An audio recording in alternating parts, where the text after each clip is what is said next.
नमस्कार शेतकरी मित्रांनो, स्वागत आहे आपल्या किसान मित्र युट्यूब चॅनलमध्ये. चॅनलच्या माध्यमातून आपल्यासाठी घेऊन आलोय मोठी अपडेट. राज्यातील महत्त्वपूर्ण बाजार समितीतील आजचा तूर बाजारभाव. यामध्ये आज सर्वोत्तम तूर बाजारभाव मिळाला. हिंगणघाट या ठिकाणी 8,500 रुपये, मलकापूर तूर बाजारभाव असेल, नागपूर तूर बाजारभाव असेल, अकोला तूर बाजारभाव असेल, जालना तूर बाजारभाव असेल, कारंजा तूर बाजारभाव असेल. गेल्या काही दिवसापासून आपण बघितलं तर तूर बाजारामध्ये मोठ्या प्रमाणात चढ-उतार होत आहे. आता इथून पुढचा तूर बाजारभाव कसा असणार आहे हे बघणं गरजेचं आहे. चला तर जाणून घेऊया राज्यातील महत्त्वाच्या तूर बाजारभावाची सविस्तर अपडेट. यामध्ये पहिलं मार्केट आहे अमरावती. 4,028 क्विंटल अवकाले 7,000 ते 7,920 रुपये प्रति क्विंटलचा अमरावती तूर बाजारभावाचा सरासरी दर 70 ते 79.20 रुपयापर्यंत बाजाराची अपडेट आहे.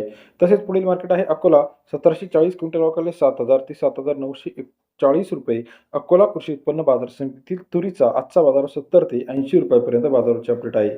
हिंगणघाटमध्ये 5,225 क्विंटल अवकाले 7,300 ते 8,500 रुपये.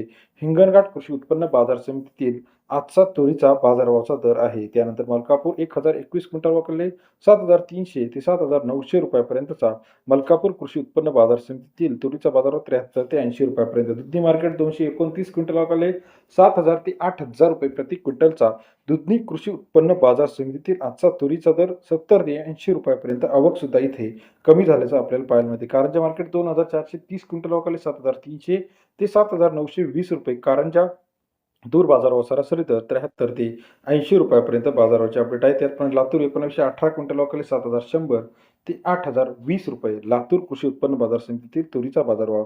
तसेच राज्यातील इतर महत्त्वाच्या ठिकाणी 70, 75, 80 रुपयापर्यंत बाजारभाव. येत्या काही दिवसांमध्ये गंगापूर असेल, लातूर असेल, जालना असेल, अकोला असेल, अमरावती असेल, पुणे असेल, नागपूर, वाशिम, मूर्तिजापूर, मलकापूर सर्व मार्केटमध्ये तुरीचा बाजारभाव वाढण्याची शक्यता आहे. आपल्याला याविषयीचं मत काय वाटतं? तूर बाजारभाव अपडेटसाठी चॅनलला लाईक, सबस्क्राईब, शेअर करायला मात्र विसरू नका. धन्यवाद मित्रांनो, आपण दिलेल्या प्रतिसादाबद्दल.